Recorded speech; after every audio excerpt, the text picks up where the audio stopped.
شهر رمضان الذي أنزل فيه القرآن. بسم الله والحمد لله، اللهم صل وسلم على سيدنا محمد وعلى آله وصحبه ومن والاه.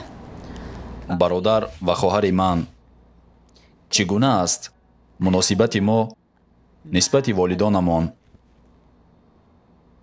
ما در ماه مبارک قرار داریم. ما روزانه روزه می‌داریم، شبها در نمازها ایستاد می‌شویم، مردم را افطار می‌دهیم، اما بعضی ما یک چیز خیلی مهمی را اعتبار نمی‌دهند، یعنی آن حقیقتی که شخص نسبت آن حق بسیار مهم بی‌پروایی می‌کند و این حق والدین است. چگونه ما با والدانمان مناسبت داریم؟ هر یک ما خودش را بهتر و خوبتر می‌شناسد، پس هر یک شخص از خودش سوال کند که من کی هستم برای والدانم و کی هست برای من پدر و مادرم. هر یک ما باید در فکر آن باشد که آیا او وظیفه خود را اجرا می‌کند و حق آنها را به جا می‌آورد.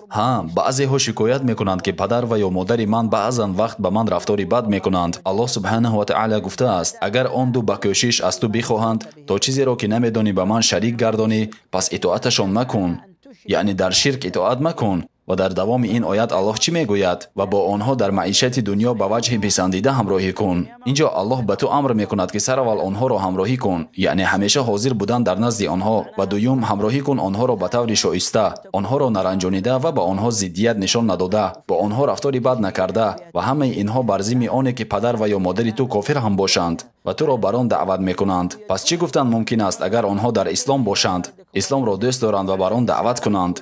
شاید آنها بعضی از نظری تو را نفهمیدند و یا تو آنها را نفهمیدی. برای همین ما باید مناسبت خود را نسبت حق والدین اثری نو دیده برایم و وظیفه خود را در نزد آنها. همانا اگر جنت زیر قدم مادران باشد، پس چرا من وقت خود را برای جستجوی آن در دوری ها صرف میکنم، در حالی که جنت برایم خیلی نزدیک است؟ من سرول خود را و برادران خود را دعوت میکنم که ما بار دیگر از خود سوال کنیم که من کی هستم برای والدانم. آیا قرض خود را من نزدشان تمام کردم که تا آنها مرا انتظار باشند و دوست دارند؟ چی معنا دارد برای من کلمه پدر و مادر؟